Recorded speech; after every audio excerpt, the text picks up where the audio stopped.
빌립보서를 통해서 죽어도 영광이라는 제목으로 하나님의 말씀을 나누려고 합니다.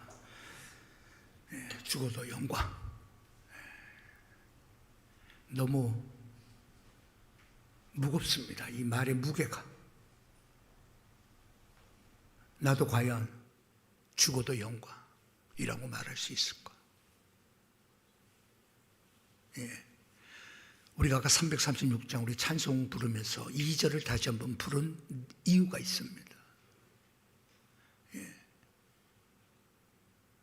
고난 가운데, 핍박 가운데, 환난 가운데, 그럼에도 불구하고 그 가운데서 그 고난 때문에, 핍박 때문에, 환난 때문에 내가 만약 죽는 경우가 생긴 때, 죽어야 할 일이 일어날 때, 그때 그 순간 이렇게 죽는 것은 나에게는 영광입니다 라고 말할 수 있을까? 우린 그래야 된다고 찬송 부른 거잖아요. 죽어도 영광 태도다. 그렇잖아요. 과연 내가 그런 사람 될 수 있을까? 그래서 생각해 보았습니다. 아니 그렇게 여러분 죽어도 영광입니다 라고 말하는 사람이 있잖아요. 또 그렇게 살았어요. 나 그렇게 말할 수 있습니다가 안 됩니다. 그렇게 살지 않으면 그렇게 될 수가 없죠. 하나님을 믿는다는, 기독교 신앙을 가졌다는 이유로 북한에서 3년 동안 감옥 생활을 한 사람이 있습니다. 3년 동안 감옥살이 끝에 탈북을 해서 중국에서 선교사 훈련을 받고 다시 다시 북한으로 여러분 다시 들어가서 죽음을 무릅쓰고 사역하는 그러한 지하교회 성도가 보낸 편지 내용입니다. 자기가 3년 감옥 생활하면서 가장 힘들었다는 것은 하나님을 몰래 믿었다는 이유로, 자신들을 속였다는 이유로 15일 동안 허리가 90도 꺾어진 채로 15일을 살아야 했었을 때라는 거예요. 15일 동안 허리가 90도로 밥을 먹을 때도, 잠잘 때에도 서서 허리를 굽힌 채로 창살에 수갑을 채워서 15일 그렇게 사는 그 이야기를 합니다. 하나님을 믿는 이유 때문에 감방에 있는 동료들을 동원해서 이불을 뒤집어 씌우고 때려서 이빨이 다 빠지고 쇠몽둥이로 머리를 하도 맞아서 머리가 터지고, 동료들이 여럿이 들어서 높은 데서 떨어뜨려서 허리 갈비뼈가 3개가 부러지고, 이루 말할 수 끔찍한 그 환경 속. 자, 그러면서 가장 고통스러웠던 것은 하나님을 향하여, 하늘에 계신 아버지를 향하여 하늘을 쳐다보고 눕지를 못했다는 것이 고통스럽다는. 그러면서 설사 내가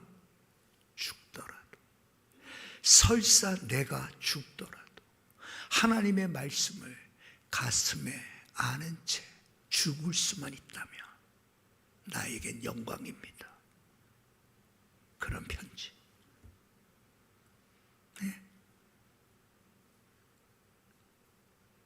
아니 여러분, 그 끔찍한 고통, 고문 말할 수 없는. 그래서 여러분 탈북까지 했어. 중국 가서 선교사 훈련받고 다시 되더라고요.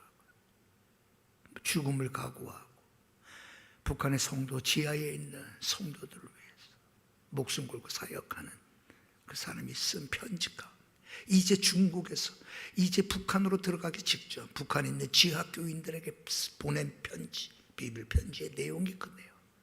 그 마지막이 너무 가슴 아픈 거예요. 설사 내가 죽는다 할지라도 하나님의 말씀을 가슴에 아는 채 죽을 수만 있다면 그것은 나에겐 영광입니다. 죽어도 영광입니다 라고 말한 사람 있죠? 2000년 전 바울만이 아니란 말이에요. 2000년 전 바울은 나는 죽어도 영광입니다, 그 마음으로 살았던 사람이 2000년 전 바울이라며 지금 이 시대에도 나는 죽어도 영광입니다 라고 고백하는 사는 사람들이 있단 말이에요. 과연 그 사람들 가운데 나도 있을까? 우리는 말하고 찬양, 복음성과 찬양 부를 때도 내가 이제 살아도 주를 위해 죽어도 주를 위해 우리가 그냥 막 감격해서 부르지만 실상의 삶 속에 내가 이렇게 주님 때문에 핍박과 고문과 고난과 말할 수 없는 고통 가운데 있을지라도 그래도 나는 이렇게 죽는 것이 나에게는 영광입니다 라고 말할 수 있는, 이게 진짜 그리스도인이 아니겠어요? 네. 그렇다면 여러분, 어떻게 죽어도 영광이라고 바울은 이 마음을 갖게 된 원인이 무엇일까요? 여러분 뻔하잖아요. 예수 그리스도 때문이잖아요. 십자가에서 나를 위하여 못 박혀 죽으신 그분 때문에, 그 주님을 그가 만났잖아요. 그 주님과 깊은 사랑 가운데 빠져 있잖아요.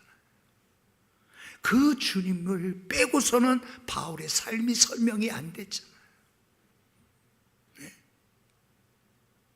그러니까 여러분 고린도전서 10장에서 그 분쟁의 고린도 교인들에게 해결책이 뭐였어요? 여러분, 무엇을 먹든지 무엇을 마시든지 다 하나님의 영광을 위해서 하십시오. 우리의 매 순간순간이 하나님의 영광과 지금 내가 연관이 있다고 생각해 보세요. 내가 무엇을 먹는 순간도 우리는 뭘 생각해야 돼요? 이것이 하나님을 영광을 위하여 내가 지금 이 음식을 먹고 있구나. 네. 어저께 우리가 땀을 흘려서 고생한 우리 성도들, 그 시원한 그 물을 마실 때도 하나님의 영광을 위해서 매순, 그렇죠? 네. 우리 최병현 집사님 바지가 빵꾸가 났지. 어떻게 지붕에서 공사, 조상론이 바지 하나 사서,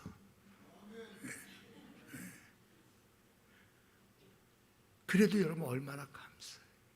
우리가 뭘 하든지 간에 여러분 먼저 꼭 아셔야 돼요.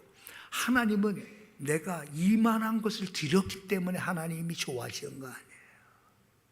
하나님은 우리의 일, 우리의 어떤 사역, 우리가 이루어낸 어떤 업적을 보시고 하나님이 기뻐하시는 분이 아니에요. 하나님은 우리의 그냥 마음 자체, 신앙 그 자체. 하나님은 우리의 외형을 보는 분 아니라 하나님은 우리의 마음을 보시죠. 우리의 생각을 보시죠. 네? 우리는 여러분 사람들이 야, 저 사람 왜 저렇게 할까? 우리는 여러분 지레 짐작들 하잖아. 야, 심지어는 여러분 저 사람 사기꾼 아니야? 우리는 여러분 왜? 그 사람의 행동을 보고 우리는 판단하죠. 하나님은 아니라 말이에요. 하나님은 속으시는 분이 아니죠. 하나님은 여러분 우리의 마음과 생각을 감찰하시는 분이에요. 그분은 우리의 마음을 원하시잖아요. 주를 향한 나의 사랑을 원하시는 분이죠. 여러분 죽어도 영광이라고 말할 수 있는 것은 예수 그리스도 밖에 나에게는 없습니다.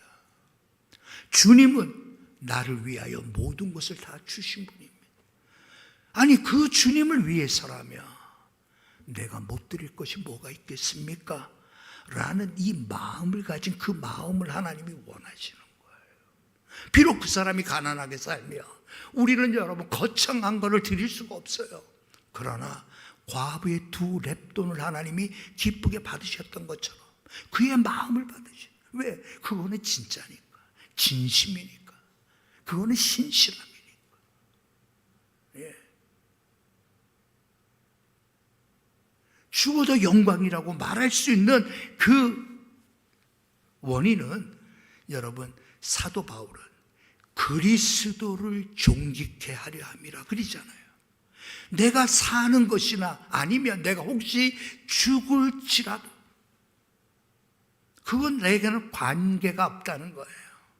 다만 예수 그리스도가 높아질 수만 있다면, 가장 귀한 자로 여겨질 수만 있다면, 예? 나는 죽어도 영광이다, 그 말이거든요. 바울은 이런 표현을 많이 써요. 예? 대표적으로 여러분 로마서 14장에 보면 사도 바울이 여러분 어떻게 표현하고 있는가 하면 이렇게 표현하죠. 우리들 중에 누구든지 자기를 위하여 사는 자가 없고 자기를 위하여 죽는 자도 없도다. 우리가 살아도 주를 위하여 살고 죽어도 주를 위하여 죽나니 그러므로 사나 죽으나 우리가 주의 것이로다. 그렇게 표현. 바울은 뭐가 있어요? 분명한 목표가 있어요. 주를 위한 나의 삶, 주님을 위한 나의 삶, 전부를 다 드려도 아깝지 않는 그 주님을 향한 나의 삶의 목표가 있어요. 우리는 여러분 우리는 하나님의 영광을 위하여 사는 것이라고 우리는 그냥 말로는 쉽게 얘기해요. 그럼 구체적으로 하나님의 영광을 위하여 산다는 게 뭐예요? 내 삶의 전부입니다. 아침에 눈을 뜨는 순간, 그리고 눈을 감는 그 순간까지 하루의 모든 나의 일순간에 사소한 것까지라도 그 모든 것들이 다 포함되는 거예요. 내가 지금 하나님의 영광을 생각하며 살고 있는 거, 내가 하는 이것이 지금 하나님의 영광을 위한 일인가, 내가 선택한 이 선택이 하나님의 영광을 위한 것이 될 수 있을까? 그렇잖아요, 여러분. 바울의 삶의 목표는, 방향은 결정됐어요. 우리 모두 다 그렇게 고백하잖아요. 예? 여러분, 내가 이 세상에서 여러분 보란 듯이 한번 내가 성공이 나의 목표, 이렇게 말하는 사람 없잖아. 예? 내가 떼돈을 내가 버는 것이 내 목표다, 이렇게 말하는 사람 없죠. 예? 그거는 하나님이 은혜로 주시는 것들 뿐이에요. 내가 높은 자리에 올라가든 내가 어떠한 자리에 올라가든 내가 무엇을 소유하게 되든 그건 하나님이 은혜로 주신 것이지만, 중요한 것은 그 모든 것들은 다 하나님의 영광을 위하여 사용되어져야 된다라는 거예요. 내 것은 없어요. 안 그래요? 내 것은 없습니다. 다 하나님의 것밖에 없어요. 죽어도 영광인 사람은 여러분, 2번째 특징이 바로 거기 있는 거예요. 내 거를 주장하고 내 거를 움켜잡을수록 우리는 죄에서 빠져나오지 못합니다. 내가 주인 되어지는 모든 것들은 다 죄입니다. 쉽게 설명하면 내가 주인된 모든 것들은 다 죄입니다. 네? 내 시간이라고 생각하고 내 거라고 생각하고 내 육체라고 생각하고 먹고 마시고 즐기는 거 다 죄잖아요. 내 시간이라고 생각하고 여러분 세상에서 하나님 잊어버리고 사는 거 다 죄예요. 왜? 예수 그리스도를 향한 목표가 분명하며 그분이 나의 모든 것이 되고 그분이 모든 전부 그분 거라고 생각하는, 그래서 내 목숨까지도, 이 목숨마저 달라고 하시면 기쁨으로 내가 드리겠습니다. 그러한 사람이 죽어도 영광을 말하는 사람이라. 여러분, 우리도 그렇게 되기를 원한다며 예수 그리스도가 정말 나의 최고의 가치가 되어져 있는 거야. 내 몸에 예수님의 피가 흐르고 있는 거야.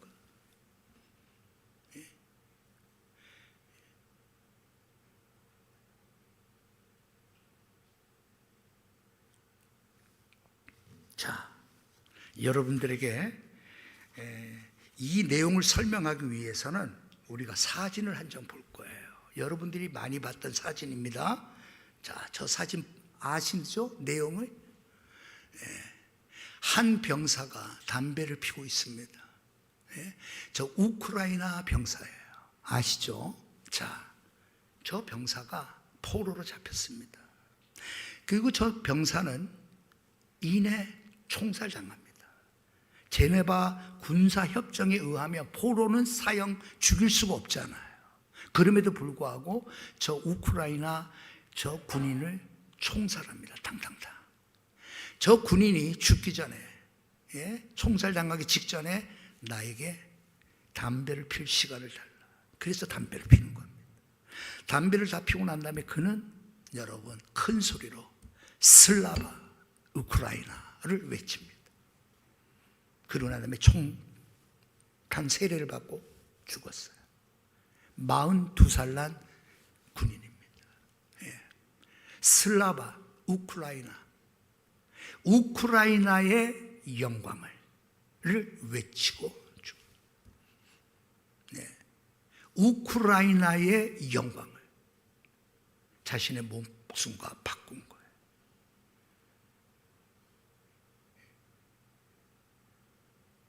죽어도 영광은 여러분 저 군인처럼 나는 죽는다 할지라도 내 조국 우크라이나에게 영광이 있기를, 그리고 여러분 자신의 죽음을 두려워하지 않고 그의 어머니가 여러분 그 아들을 회상하며 이렇게 얘기하죠. 우리 아들은 그들과 맞설 싸울 수 있는 무기란 아무것도 없었다. 지금 무기가 없잖아 다. 그렇죠? 포로로 잡혔으니까 무기는 하나도 없었다. 그러나 우리 아들이 가진 유일한 무기는 우크라이나의 영광이라는 말이었다. 그가 맞서 싸울 수 있는, 저들과 대항할 수 있는 유일한 무기가 우크라이나의 영광이라는 말이었다. 그렇게 표현해요. 그러니까 여러분 저 군인이 저기 인터넷으로 여러분 전 세계적으로 한 20초 되는 그 총살당하는 그 영상이 전 세계로 쫙 퍼졌죠. 자신은 비록 죽지만 그러나 내 조국에는 영광이 있기를, 그러면서 여러분 죽음과 맞서 싸운 거라. 자, 죽어도 영광이라는 저렇게 우리가 외칠 수 있는, 바울처럼 외칠 수 있는 사람은 뭐예요? 나는 죽어도 그리스도만 존귀케 될 수 있다면 나는 죽겠다는 거잖아요.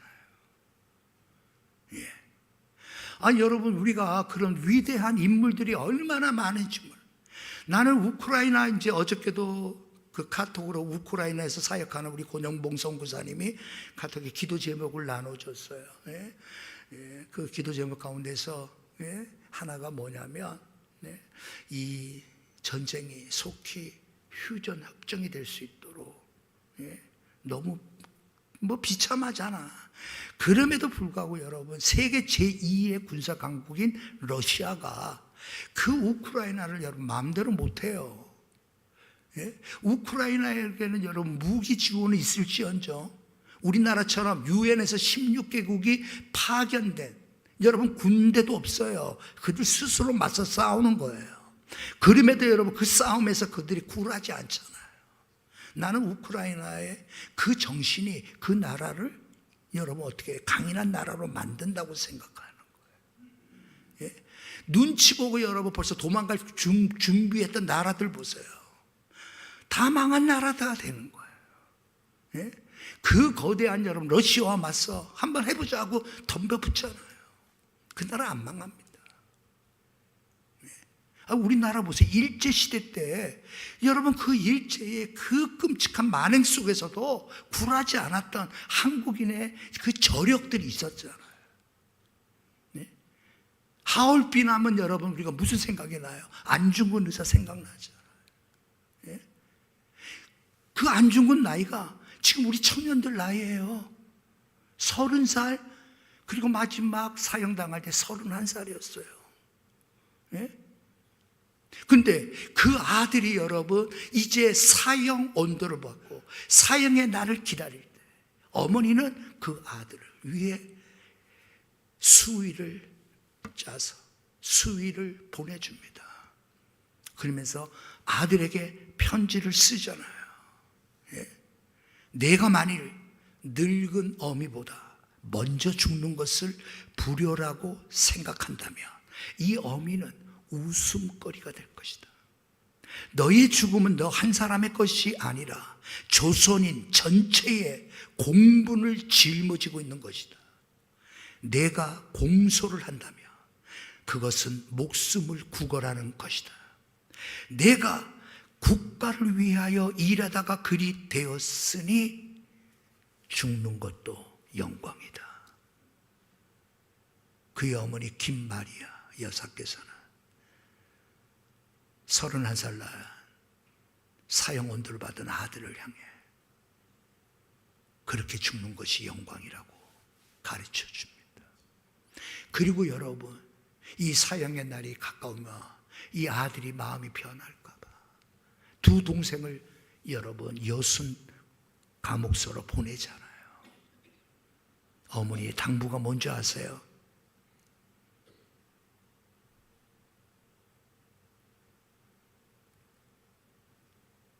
비겁하게 죽지 말라는 거예요. 비겁하게 죽지 말라. 예. 죽음 앞에 두려움 없이 믿는 사람의 모습으로 죽어라. 두 아들, 그 동생 둘을 보내서 그 어머니의 이야기를 해줍니다. 그 옥중에서 안중근은 어머니의 그 부탁의 말을 듣고 이렇게 답장을 하죠. 맹세코 믿는 사람의 자격과 신자의 도리에 주태를 보이지 않고 최후를 이룰 터이니 어머니께서는 안심하소서.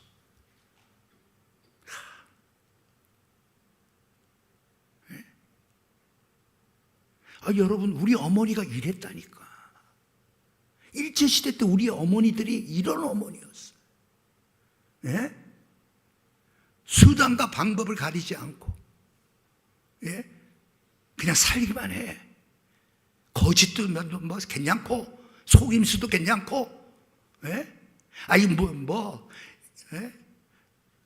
먼저 보는 놈이 뭐 장땡이지 하고 여러분 덤벼들고 막. 옛날 우리 어머니 안 그랬어. 지금은 여러분 세상이 얼마나 악한지, 얼마나 여러분 잘못됐는지. 이런 어머니들이 있어야 되잖아요. 네? 이런 어머니가. 저 오늘 일부 예배 때 그랬더니 뒤에 우리 여러 남자 그 누구야 그 집사님도 그러고 아멘 하더라고. 나는 여러분 오늘 죽어도 영광 이 부분을 준비하면서 우리 남성들이 멋진 패기로 아들아 죽어라. 그렇게 죽는 것이 영광이다. 비겁하게 살려고 하지 마. 남자답게 죽어. 암만 찾아봐도 없어. 근데 안중근 어머니는 아들에게 그렇게 말해요. 이게 우리 어머니야. 이게 우리 여러분 옛날 우리 지금도 아마 그런 교회에는 그런 여성들이 많을 거야. 이런 안중근 어머님을 담아. 네? 박성현 군사, 성구가 죽어라. 그리스도를 위한 건다. 그렇게 말해야 돼. 그죠? 명훈아, 그렇게 죽는 것이 영광이다. 알겠지? 주를 위하여, 주를 위하여. 여러분 주기철 목사님 생각해 보세요. 그 고문, 그 말할 수 없는 고문 당하. 예? 그래서 여러분 그가 그렇게 이야기하죠. 내가 이 고문 언제까지 견딜 수 있을는지 모르겠다. 언제까지 참아낼 수 있을는지 모르겠다. 그때 여러분 그 부인이, 사모님이 뭐라고 편지를 하죠? 나 편지가 아니지. 예? 그 남편에게 말합니다. 당신은 살아서 돌아오며 내 남편이 아닙니다. 예? 그 고문, 말할 수 없는 고문에 잠시 풀어주는 거야. 예? 그래가지고 여러분 그 마음이, 주기철 목사님이 마음이 바뀌도록, 예? 그래서 집으로 여러분 가게 만든, 그 온몸이 고문으로 인해서 말도 안 되지. 예? 그리고 여러분 그 발자국 소리를 듣고 부인이 나갈 때 여보하고 부르면서 그 얘기를 하니까 여러분 집에도 들어오지 못하게 하잖아. 살아서 돌아오며 내 남편이 아닙니다. 감옥에서 여러분 순교당하라는 거잖아. 그게 영광이야. 우리 어머니들이 그렇게 무서웠어. 자, 우리 한번 옆에 분 보고 정말 무섭습니다. 예? 한번 인사 한번. 정말 무섭습니다. 아니 여러분, 예? 아니 우리 어머니들은 이랬다니까. 예? 여러분 그러니 이런 민족이 망할 리가 없지.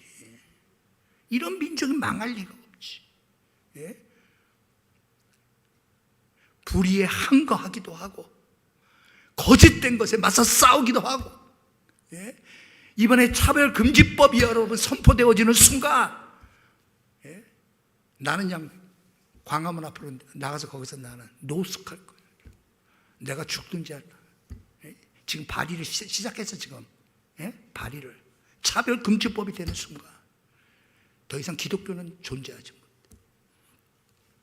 그걸 좋다고 여러분 목사가 그 앞장선 사람을, 예? 두둔하고 막. 정말 여러분 우리는 주를 위하여 죽는 거야. 주를 위하여 우리는 죽어야 할 땐 죽는 게 성도라면. 예? 여러분 돈 벌다가 죽을 생각하면 안 되잖아. 우리는 돈 벌다가 죽으려고 하면 안 돼. 우리는 주를 위하여 죽어야 돼. 주를 위하여 죽어. 여러분 근데 이 신앙이 여러분 이러한 결심이 어디에서 오는가 하면 앞서 얘기했던 주님에 대한 관계에서 일어나고요. 뿐만 아니라 우리가 배우는 진리에도 무지 영광이 있습니다. 우리가 배운 진리. 자, 한번 여러분 답해 보세요. 기독교인에게 있어서의 죽음에 대한 정의를 해 보십시오. 자, 지금 10초 드립니다. 누가 물어봐요. 그리스도인들은 죽음을 어떻게 생각합니까? 아니 죽어도 영광이라며. 그러면 죽음이 뭔데? 예? 자, 정의했습니까? 기독교인의 죽음에 대한 정의, 특별히 사도 바울의 관점에서 본다면 세 가지를 들 수 있습니다. 첫째, 고린도전서 15장에 보면 부활에 관한 내용이 쫙 나오잖아요. 그 15장에서 여러분 말합니다. 첫 번째, 기독교인의 죽음은 잠자는 것이라고 비유합니다. 기독교인들이 생각하는 죽음이 뭐냐? 예? 그거는 여러분 잠자는 것으로 비유합니다. 그게 무슨 뜻인가 하면 여러분 우리의 육신은 어떻게 되죠? 우리의 육신은 모든 것들의 활동이 끝나는 거예요. 우리의 영혼은 하늘나라로 입성하는 거예요. 그렇죠? 예, 영혼은. 우리의 몸은 어떻게 돼요? 모든 수고가 끝나서 쉬는 거예요. 그것을 잠자는 곳으로 표현합니다. 그러니까 여러분 쉽게 얘기해서 영혼은 하늘나라로 입성하고 육신은 잠잔다라고 표현한 거예요. 그러니 여러분, 나사로가 죽었을 때 무덤에 있던 그 나사로를 향해 주님이 가시면서 뭐라고 얘기하죠? 내 친구 나사로를 깨우러 가자라고 말씀해요. 깨우러 가자는 거예요. 이게 첫 번째 의미입니다. 그러면 이게 뭐예요? 예? 여러분, 그리스도인들이 생각하는 죽음은 잠잔다는 것은 곧 깨어난다는 거예요. 그래서 여러분, 성경에서 이렇게 말씀하죠. 보라, 내가 너희에게 비밀을 말하노니 우리가 다 잠잘 것이 아니야. 마지막 나팔에 순식간에 호련이 다 변하리니 나팔 소리가 나매 죽은 자들이 썩지 아니할 것으로 다시 살고 우리도 변하리라. 그렇죠? 예? 잠자는 것뿐이에요. 그날이 되면 깨우겠죠. 알람이 울려서 우리로 하여금 정신 번쩍 나게 해서 새벽에 달려나오게 하듯이 그 순간 우리는 뭐예요? 깨어나는 거예요. 죽음이 밤이라면 낮은 우리가 열심히 일해야 되는 거예요. 그 밤, 죽음이라고 하는 더 이상 활동할 수 없는 그 밤이 오기 전에 낮일 동안 우리는 일을 열심히 해야 돼. 그것을 예수님은 요한복음에 뭐라고 표현하면 이렇게 표현하죠. 우리가 낮에 있을 동안에 우리를 보내신 이의 일을 하여야 하리라. 무슨 일을 한다는 거예요? 나를 보내신 그분이 원하시는 일을 우리는 힘써 해야 된다는 거죠. 이게 첫 번째 의미예요. 죽음의 어두운 밤, 우리가 잠잘 수밖에 없는 부밤, 그 밤이 오기 전에 아직 낮일 때 열심히 무슨 열심? 주님이 원하시는 일에 대한 열심을, 내 일에 대한 열심이 아니에요. 나를 부르신 그 부르신 목적에 맞는 일에 대한 열심.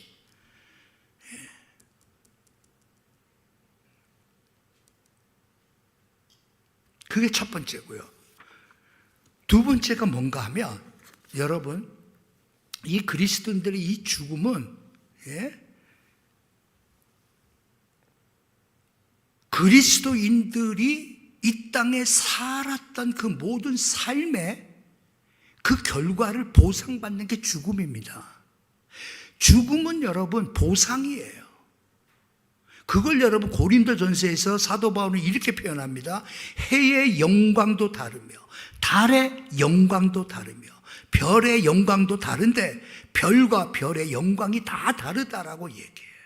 무슨 말이에요? 영광이 다르다는 거예요. 어떤 사람은 여러분 부끄러운 구원을 받는 사람이 있을 수 있고요. 어떤 사람은 영광스러운 면류관을 받는 사람, 의의 면류관을 받는 사람. 그러므로 여러분, 죽음은 여러분 뭐예요? 끝이 아니에요. 죽음은 여러분, 우리가 받아 쓰게 될 그 영광을 여러분 우리가 얻게 되는 날이 바로 죽음으로부터 시작되는 날이에요. 그러므로 여러분, 그리스도인들은 단지 죽음을 준비하는 게 아니에요. 그리스도인들은 단지 죽음을 준비하는 게 아니라 그리스도인들은 더 좋은 부활, 고린도전서 15장에 보면 더 좋은 부활을 준비하는 자가 그리스도인이에요. 예? 세상에서도 여러분 죽음을 준비하기 위하여 많은 여러분 가르침들, 좋은 내용들 많이 있잖아요. 예? 근데 그리스도인들은 달라요. 우리는 더 좋은 부활을 여러분 준비하는 거예요. 자, 그렇다면 여러분, 그리스도인에 있어서의 이 죽음은 이제 두 번째가 그거라면, 세 번째는 뭐냐면 이 그리스도인의 이 죽음은 앞서 얘기했처럼 그냥 이제 드디어 끝났다. 야, 이제 드디어 벗어버리자. 이제 다 무거운 짐 다 내려놓자. 이게 그리스도인의 죽음의 정의가 아닙니다. 오히려 사도 바울은 그리스도인의 죽음은 오히려 덧입는다라고 표현해요. 아니 지금 우리가 입고 있는 이 무거운 거, 이 세상 살 동안 정말 무거웠는데, 근데 나 이제 그 죽음으로 다 벗겨진 줄 알고 이제 편히 씻어서, 우리 다 그러잖아. 편히 씻어서 이젠 더 이상 눈물도 없고 아픔도 없고 고통이 없는 곳에서 편히 씻어서. 그런데 아니 뭘 덧입혀준다는 거예요. 사도 바울은 여러분 그렇게 표현합니다. 어떻게 표현하는가 하면 고린도 후서 5장에 보면 이 장막에 있는 우리가 짐진 것 같이 탄식하는 것은 벗고자 함이 아니에요. 벗고자 함이 아니라 오히려 덧입고자 함이니 그래요. 그러니까 뭘 덧입는다는 거야 바울은. 여러분 그는 하늘의 처소를 덧입는다라고 표현해요. 무거운 짐을 덧입는 게 아니라 하늘나라에서 누리게 될 그 영광, 말할 수 없는 영광을 덧입는다라고 표현해요. 그러므로 여러분 우리는 단지 여러분 죽음은 그냥 불교에서 말하는 그러한 어떠한 그 인간을 올가매어 넣었던 모든 인연에서부터 이제 풀려지는 것, 그래서 해탈이라고 얘기하죠. 여러분 기독교는 그렇게 정의하지 않는다. 또는 영지주의자들처럼 여러분 선한 영혼이 부정한 육체에서 해방되어지는 것이 죽음이다라고 말하는 여러분 그 영지주의자들, 그들의 여러분 그 내용과 틀려요. 우리는 오히려 뭐예요? 번슴의 의미가 아니라 덧입음의 의미라. 우리는 더 좋은 걸 덧입는 거예요. 하늘나라의 처소로 덧입는다라고 바울은 여러분 그렇게 가르쳐주고 있어요. 이게 죽음에 대한 정의입니다. 그렇다면 오늘 여러분 우리가 이 죽어도 영광인 것은, 아니 죽음은 손해가 아니에요. 손해가 아니지. 아니 이 진리를 모르니까 야 내가 더 살아야 되는데, 야 내가 지금 죽으면 안 되는데, 야 내가 지금 다 죽음이 여러분 끝으로 생각한다. 우리는 여러분 죽어도 영광인 것이 뭐예요? 아니 죽음은 더 좋은데 바울은 그 진리를 알았잖아. 바울은 그 진리를 알았잖아. 주님과 함께 있다는 것, 주님을 맞이할 수 있다는 것. 여러분 우리 조우한다잖아요. 조우. 뜻하지 않게 만나는 걸 우리가 조우라고 얘기하는데, 아니 내가 일평생 그리워왔던 주님을 얼굴을 뵙는다는 거예요. 그러니 여러분 우리는 손해날 게 없지. 영광이지. 오히려 그분을 만나 뵐 수 있다는 자체가 영광이지. 그렇다고 한다고 하면 오늘 여러분 우리는 이 땅에 사는 날 동안 나는 죽어도 영광입니다. 내가 주님을 위하여 이렇게 살 수 있다는 것이 영광입니다. 여러분 이 고백이 일어나게 하기 위해서 우리는 여러분 주님에 대하여 더 많이 알아야 돼요. 예수 그리스도로 우리가 꽉 차야 돼. 뿐만 아니라 기독교에서 말하는 진리를 우리가 하나하나씩 바로 배워가야 돼. 그러므로 여러분 우리가 이 신앙 안에 있을 때 나는 죽어도 영광입니다라고 외치고 그러한 삶을 산단 말이에요. 오늘 모두 우리가 그런 자가 되길 바랍니다. 나는 죽어도 영광입니다. 나와 같은 자를 주님 무엇으로 사랑해서 이때까지 살게 하셨는데, 이 은혜를, 구원의 은혜를 주시고 하나님 앞에 늘 감사하며 살게 하고, 내가 부끄러운 일을 만날 때마다, 회개할 때마다 나를 용서해 주시고 위로해 주시고, 내가 받은 은혜를 생각하며 이루 말할 수가 없습니다. 내가 이 한 몸 주님을 위하여 바치겠습니다. 주님이 원하시는 곳에 주님 나를 사용해 주옵소서. 우리 모두가 죽어도 영광을 외칠 수 있는 저와 여러분 되시길 주님의 이름으로 축복합니다.